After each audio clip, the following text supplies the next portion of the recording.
할렐루야. 네, 살아계신 하나님께서 이 시간도 우리와 함께 하시고 크신 은혜로 우리의 심령을 채워주실 줄 믿습니다. 오늘은 이 본 말씀 가지고 남에게 짐지우지 말라, 남에게 짐지우지 말라, 이런 제목으로 하나님 말씀 증거하도록 하겠습니다. 일반 음식점에 가면은 메뉴가 참 많은 것 같습니다. 그래서 선택하는 게 좀 어려울 때가 있습니다. 주문할 때 같이 식당에 갔는데 아무거나 이렇게 말하는 사람 있죠? 아무거나. 좀 나쁜 사람 같아요. 이 식사 이후에 제일 불평이 많은 사람이 아무거나 이렇게 외친 사람입니다. 다른 사람이 선택해준 음식이 마음에 들면 만족해서 먹습니다. 반면에 음식이 마음에 들지 않으면 선택한 사람 원망하면서 책임을 전가하죠. 그래서 메뉴가 많더라도 자기가 먹을 거 선택해서 먹어야 함께 식사하는 사람에게 부담이 되지 않을 것입니다. 아무거나 골라달라고 하는 게 얼마나 부담입니까? 어쨌든 이 음식점에 가서 메뉴가 많으면 좀 골치가 아플 때가 있습니다. 그런데요, 골치 아프지 않는 음식점이 있습니다. 맛집입니다. 맛집. 이 맛집에 가면은 메뉴가 하나 또는 둘 정도입니다. 제일 잘하는 음식에만 집중하기 때문에요. 그래서 맛집이 된 것이죠. 맛집 가면은 메뉴 고를 필요도 없고 또 그냥 맛있게 다 같이 먹고 올 수가 있습니다. 반면에 그냥 맛없는 집은 메뉴가 왜 그렇게 많은지 모르겠어요. 다 만들어내려고 하니까 맛없는 게 된다 하는 것입니다. 여러분, 신앙생활도 제대로 하는 분들은 단순하게 이렇게 신앙생활을 합니다. 이 단순하다는 것은 수준이 낮다가 아니라 집중할 줄 안다는 것입니다. 중요한 것을 붙잡을 줄 알고 버릴 것은 버릴 줄 아는 분이라는 것입니다. 사도행전 13장과 14장은 바울과 바나바의 1차 전도여행 스토리였습니다. 1차 전도여행을 마치고 큰 부흥이 있었습니다. 그런데요, 문제도 생겼습니다. 이전까지는 유대인들만 예수님을 믿었습니다. 문제가 없었습니다. 그런데 1차 전도여행을 통해서 이방인들이 예수 믿고 변화되기 시작했습니다. 교회가 부흥을 했습니다. 참 교회가 이 묘한 게요, 부흥이 안 돼도 문제고 부흥이 되어도 문제가 있습니다. 교회가 부흥되면 무슨 문제가 있을까요? 새로운 사람들이 막 들어오기 때문에요. 사람과 사람이 다르기 때문에 반드시 갈등이 있다는 것입니다. 유대인 신자들만 있을 때는 거의 갈등이 없었습니다. 그런데 이방 신자들이 들어오기 시작하는 겁니다. 옛날 멤버와 새로운 멤버들이 어떻게 하나됨을 이룰 수 있을 것인가, 이게 문제였습니다. 오늘 본문 보시면은 1차 전도 여행 이후에 나타났던 갈등이 무엇이었는지를 알 수가 있습니다. 교회마다 이 보수파라고 이렇게 그냥 오래 신앙생활 하신 분들 중에 그런 경향이 많죠. 보수파가 다 있는 것 같아요. 이 본문에도 유대인들 보수파가 주장하기를 15장 1절입니다. 어떤 사람들이 유대로부터 내려와서 형제들을 가르치되 너희가 모세의 법대로 할례를 받지 아니하면 능히 구원을 받지 못하리라 하니. 무슨 말씀입니까? 할례를 받아야 공동체가 하나 될 수가 있다, 이렇게 말한 것이 아닙니다. 할례를 안 받으면 구원도 못 받는다, 이렇게 주장을 하고 나선 겁니다. 여러분, 우리가 예수 믿으면 구원을 받는 건데 예수님 플러스 알파가 필요하다고 주장한 것입니다. 왜 이렇게 극단으로 가는 주장을 했을까요? 자기 생각, 자기 뜻을 관철시키려고 하다 보니까 예수님만 갖고는 안 되고 예수님 플러스 뭔가가 있어야 된다고 주장을 한 것입니다. 여러분, 지금도 마찬가지입니다. 이 교회 안에서요, 이 자기의 뜻, 자기의 주장, 이걸 관철시키려고 하다 보면은 정말 말도 안 되는 것들을 주장할 때가 있습니다. 여러분이 본문에서 이럴 때 이제 성경 진리로 완전히 무장한 바울이 가만히 있질 않았습니다. 2절을 보시면 제가 읽어드리겠습니다. 바울 및 바나바와 그들 사이에 적지 아니한 다툼과 변론이 일어난지라. 이 성경은 지금 이렇게 완곡하게 적지 아니한 다툼과 변론이라고 표현했지만요, 이게 아주 대판 싸웠다는 겁니다. 그래서 문제를 해결하기 위해서 예루살렘 공의회가 열린 것입니다. 이 사도행전 15장은 최초의 교회 회의, 예루살렘 공의회가 나오는 그 장면이죠. 그리고 얻은 결론이 무엇입니까? 그리고 얻은 결론이 오늘 우리가 읽었던 15장 28절이죠. 성령과 우리는 이 요긴한 것들 외에는 아무 짐도 너희에게 지우지 아니하는 것이 옳은 줄 알았노니. 무슨 뜻입니까? 중요한 것 하나 붙들고 중요하지 않은 것들은 버리자는 겁니다. 괜히 다른 멤버들에게 짐 지우지 말자 하는 것입니다. 이 같은 결론에 따라서 이방인들은 할례를 받지 않아도 예수 믿고 신앙생활 할 수 있게 되었습니다. 유대인과 이방인 모두가 복음 안에서 변화받고요, 쉽게 신앙생활 할 수 있는 계기가 되었습니다. 여러분, 지금도 마찬가지라고 생각합니다. 교회 안에서 갈등이 생길 때 이 사도행전 15장 28절을 적용하면 된다고 생각합니다. 이 두 가지를 조금 더 자세하게 말씀드리도록 하겠습니다. 이 두 가지 원리인데요. 첫 번째, 중요한 것을 붙들라. 중요한 것을 붙들라는 겁니다. 우리가 다 읽지는 않았지만은 이 회의 중에 이 회의 내용이 35절이나 됩니다. 분량이. 이 회의 중에 사도행전 15장 11절 보시면은 베드로가 말을 합니다. 그러나 우리는 그들이 우리와 동일하게 주 예수의 은혜로 구원받는 줄을 믿노라. 믿음으로 의롭게 된다고 하는 이거 하나만 붙들고 나머지는 부드럽게 넘어가자는 겁니다. 베드로가 이렇게 말하자 야고보 사도가 여기에 뒷받침을 하는데요. 야고보 사도는 구약 성경 아모스서를 인용하면서 이렇게 설명합니다. 15절 17절입니다. 읽어드리겠습니다.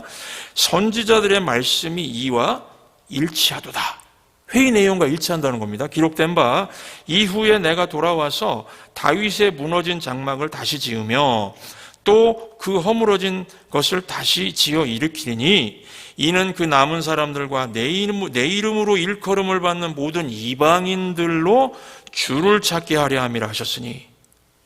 여러분, 과거에는 다윗의 무너진 장막을 다시 짓는다는 게 무슨 뜻일까? 이 해석이 되질 않았는데 이방인들이 예수 믿는 것을 보고 깨닫게 되었다는 것입니다. 이방인들도 복음 안에 들어오게 될 것이다. 이 내용이 구약에 이미 약속의 말씀이 되어 있었는데 이걸 몰랐었다는 것입니다. 그러니까 유대인이든 이방인이든 오직 은혜로 구원받는다는 것, 이게 중요하다는 것입니다. 이 할례 문제요? 이 할례 문제는 부수적인 거라는 겁니다. 여러분, 우리가 인생 살아갈 때에 이 붙들어야 할 원리가 바로 이것입니다. 가장 중요한 거 붙들고 나머지는 골치 아프게 다투지 말고요, 부드럽게 넘어가자는 것입니다. 교회 2000년 역사를 보시면은 항상 이 원리가 적용되었습니다. 성경이 하나님의 말씀입니다.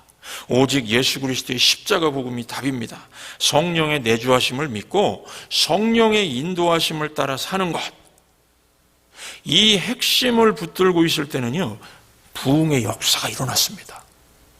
그런데 중요한 것을 붙들지 않고요, 성경의 권위를 인정하지도 않고 성경의 예언도 인정하지도 않고 그냥 이상한 주장을 했을 때에 유럽의 교회들이 쓰러져 버렸습니다. 지금 미국 교회도 쓰러지고 있는 중입니다. 모든 것이 항상 그렇습니다.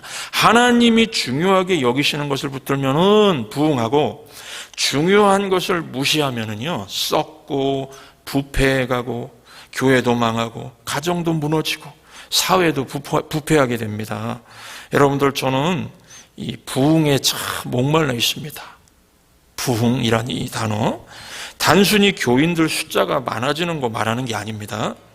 하나님 말씀을 통해서 영혼이 살아나고요, 가정이 변화되고요, 부패한 사회가 의롭게 되는 그 참된 부흥에 목말라 있습니다. 그래서 부흥에 관한 책을 읽게 됐습니다. 그리고 이 사도행전 오늘 우리가 읽었던 15장 28절 이 말씀대로 하는 곳에는 부흥이 임하는 것을 확인할 수가 있었습니다. 대표적인 이제 미국 교회 예를 들면은 그 릭 워렌 목사님 새들백 교회 있죠. 성경을 그냥 하나님 말씀으로 믿고 이 하나님 말씀 가지고 사회로 나가서 변화시키자. 이런 복음주의 교회가 부흥하고 있습니다. 그리고 두 번째 부흥하는 그룹이 동방정교회 있죠. 동방정교회는 예배가 살아있다 이렇게 평가합니다. 예배가 살아있다. 그리고 세 번째 그룹이 성령 하나님, 보혜사 성령님과 기도를 붙드는 오순절 계통의 교회입니다.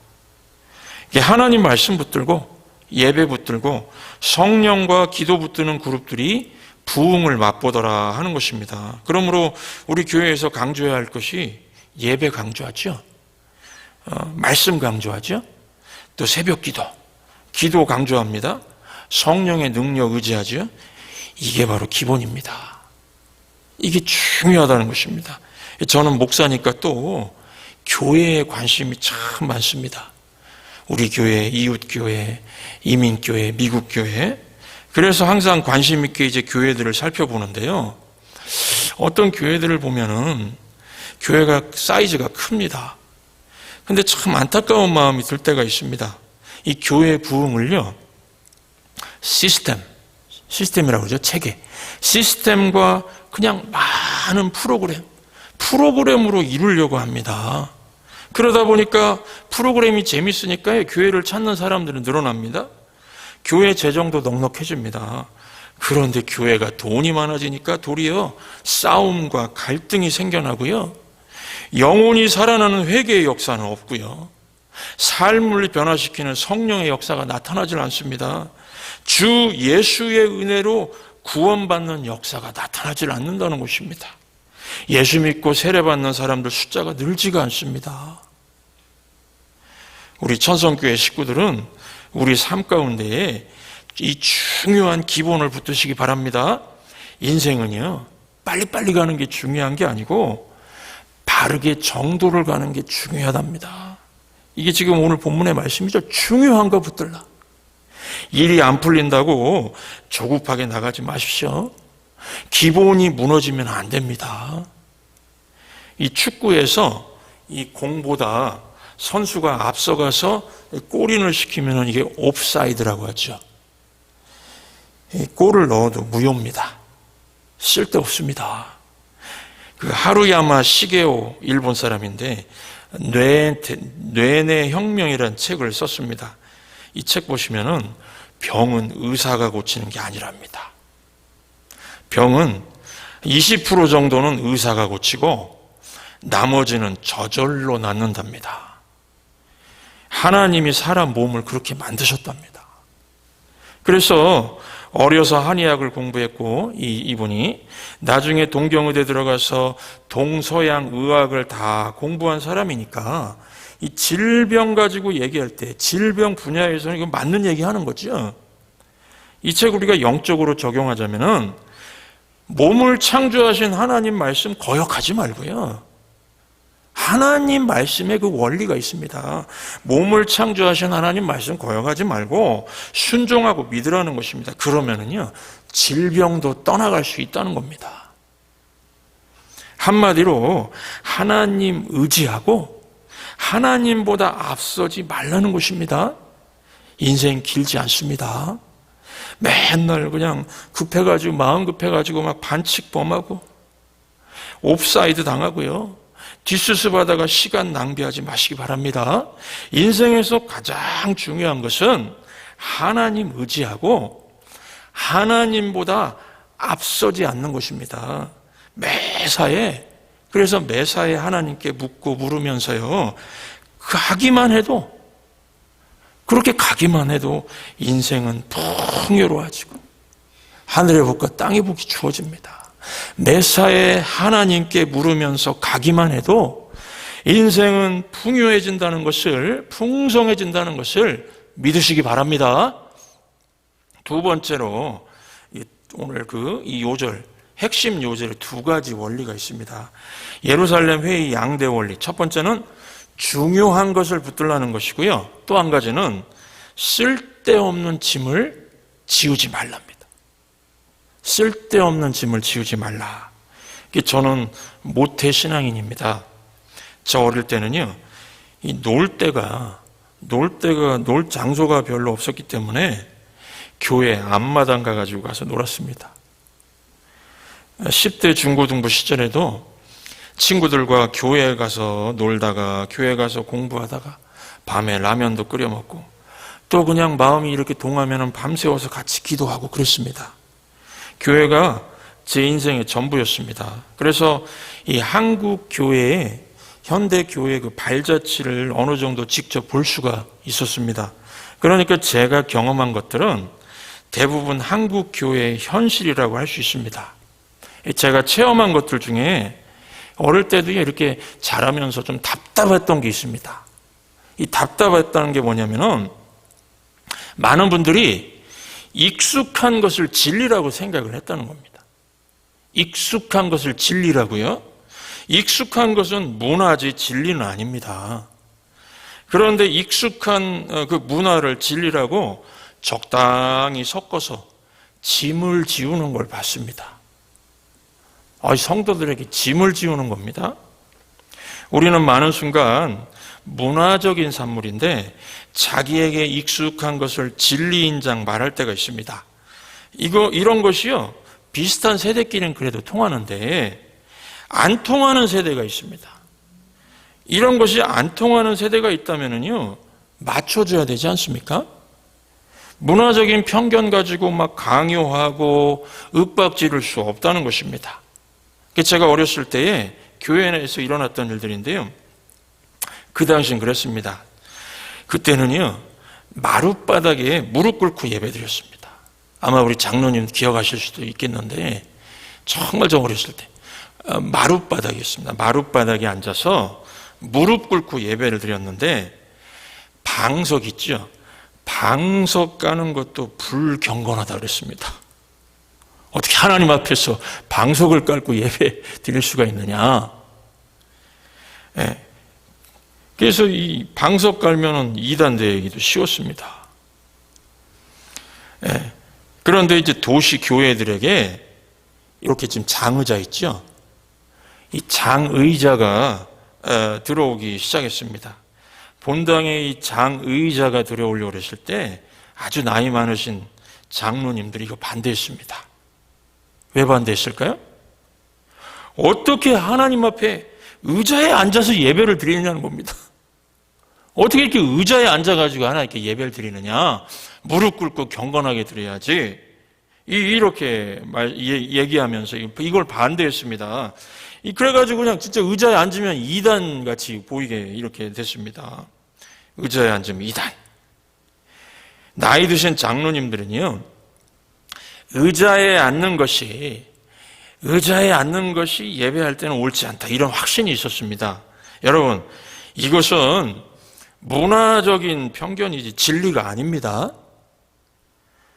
또 어떤 분이 청년들 많이 모이는 교회 가가지고, 교회 갔다 와가지고 실망하면서 하는 말이요, 이런 얘기를 하는 겁니다. 그 교회에 청년들 양육을 잘 하는 줄 알았더니 10명 중에 8명이 염색을 했다는 겁니다. 머리 염색을 했다는 겁니다. 그 불경건한 모습으로 어떻게 그렇게 예배 드릴 수 있느냐, 이러는 겁니다. 그런데 여러분, 염색한 사람도 경건하게 예배 드릴 수 있지 않습니까? 염색하는 것은 문화적인 취향입니다. 아마도 제 나이 또래 그 당시에 염색했으면 불량화 취급했을 겁니다. 그러나 세대가 바뀌어서 지금은 염색해도 착한 사람 많습니다. 믿음 좋은 사람도 있고요. 그런데 이게 받아들여지지가 않았다는 것입니다.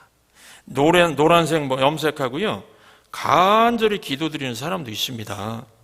제가 이 청소년 사회 갈 때, 저도 그때는 나이가 좀 젊었죠. 청소년 사회 갈 때 여름철 되면은 제가 좀 힘든 그런 시기였습니다.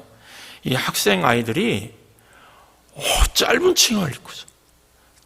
치마를 입고서 이 배꼽도 있죠, 배꼽 나오는 배꼽티를 입고 교회를 왔습니다. 이런 애들이 여기 앞자리에 앉아가지고 예배를 드리면은 목사인 제가 설교에 집중하기 어려웠지만은, 참 어려웠습니다. 어려웠지만은 그렇다고 예배 자세가 뭐야? 그런다든지 하면 옷 바꿔 입고 와. 이렇게 윽박지를 수가 없었습니다.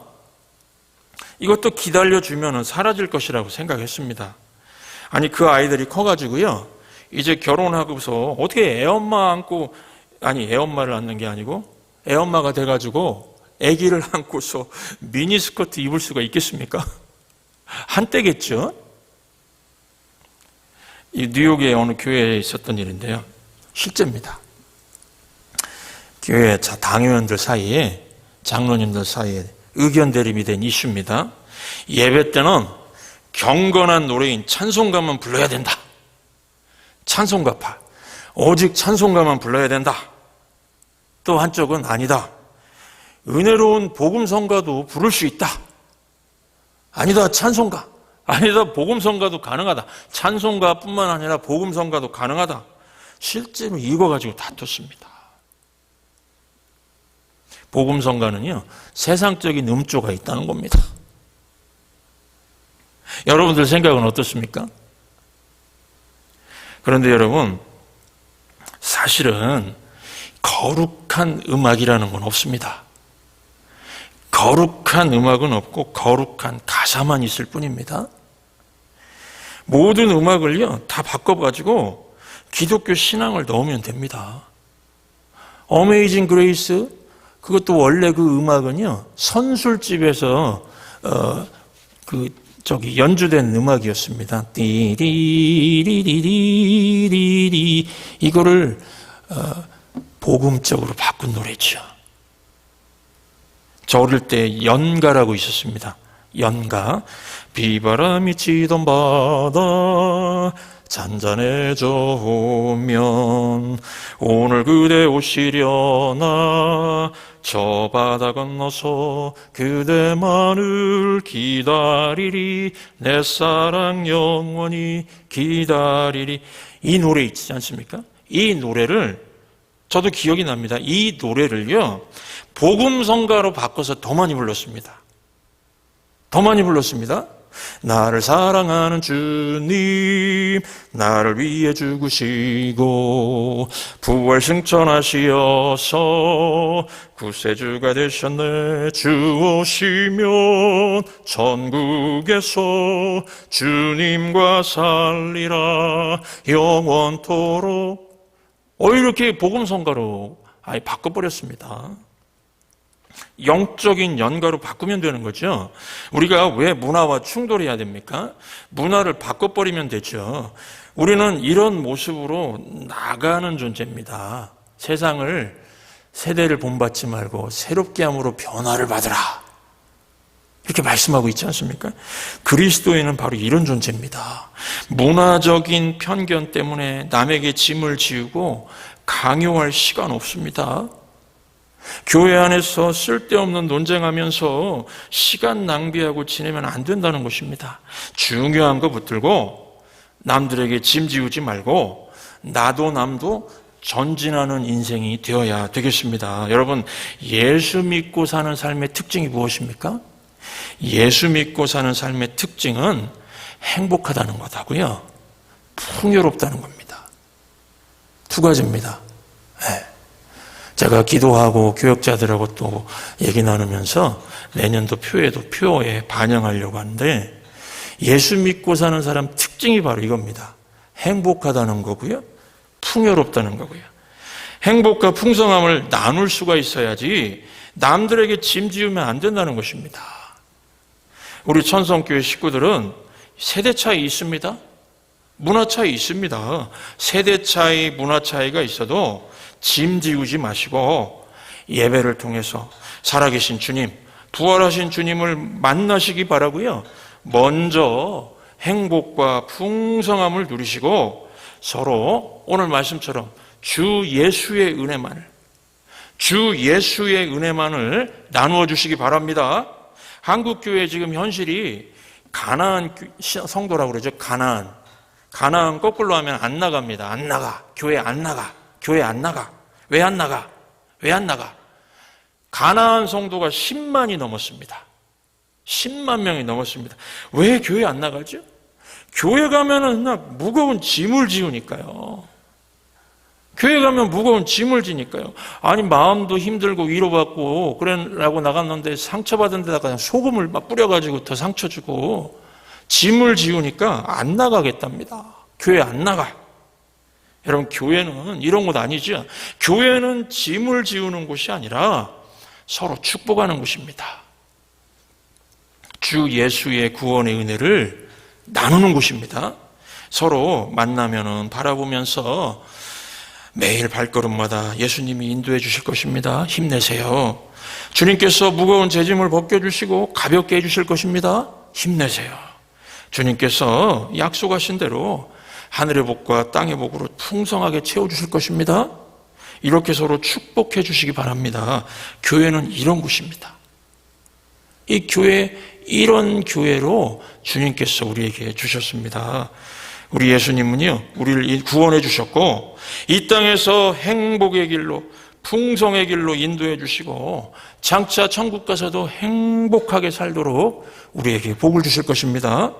예, 세상 끝날까지 우리 주님께서 이렇게 인도하십니다. 오늘도 주 예수의 구원의 은혜를 마음껏 누리시고 나누시는 복된 주일 되시기를 주의 이름으로 축원합니다. 예, 우리 설교 말씀, 오늘 말씀 기억하시면서 예수 인도하셨네, 예수 인도하셨네라는 찬양이 있는데 이 찬양 우리 함께 불러보시도록 하겠습니다. 내 인생 여정 끝내려 강 건너 언덕 이를 때 하늘 문 향해 말하리 예수 인도하셨네 매일 발걸음마다 예수 인도하셨네 성도 앞에 나의 짐을 모두 벗고 하는 말 예수 인도하셨네